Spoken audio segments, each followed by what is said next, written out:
ചായ. ഇപ്പൊ ഒന്നും വേണ്ട മോളെ.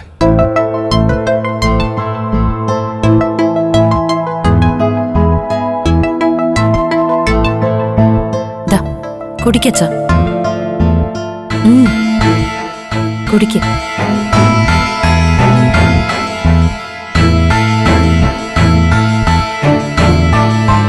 അച്ഛനെന്താ പുറത്തേക്കൊന്നും വരാതെ മുറി തന്നെ ഇരിക്കുന്നെ?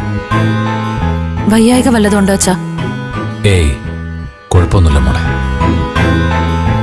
മുറിയിന്ന് ഇറങ്ങിയിട്ട് എന്തിനാ? ആരെ കാണാനാ? ആരുടെ മുഖത്തൊരു തെളിച്ചുമില്ല.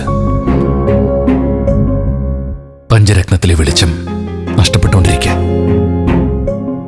ഞാനും കൂടി തിരിച്ചു വന്നത് അച്ഛന് കൂടുതൽ സങ്കടായല്ലേ? നിന്നെ അച്ഛനല്ലേ ഇങ്ങോട്ട് കൂട്ടിക്കൊണ്ടുവന്നത്. നീ ഇങ്ങോട്ട് വന്നതിൽ അച്ഛന് സന്തോഷമുള്ളൂ. ഇനി നിന്റെ മക്കളെ കൂടി ഇങ്ങോട്ട് കൊണ്ടുവരാൻ പറ്റുക അച്ഛന് സമാധാനമായി. പിന്നെ അവന്റെ അടുത്തേക്ക് നിങ്ങളെ ഞാൻ അയക്കില്ല. അച്ഛൻ ജീവിച്ചിരിക്കുന്നിടത്തോളം കാലം നിങ്ങൾക്കൊന്നിനും ഒരു കുറവും വരുത്തുകയില്ല.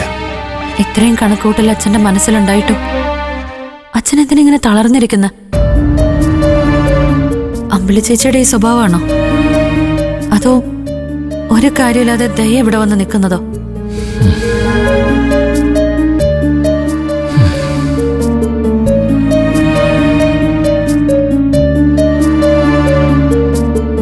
അതൊക്കെ അച്ഛന്റെ മനസ്സിന് വിഷമമുണ്ടാക്കുന്ന കാര്യങ്ങൾ തന്നെയാണ് ചീരു. പക്ഷെ ഇപ്പൊ അച്ഛന്റെ ആദി മഞ്ചാടി മോളുടെ കാര്യം ഓർത്തിട്ടാ.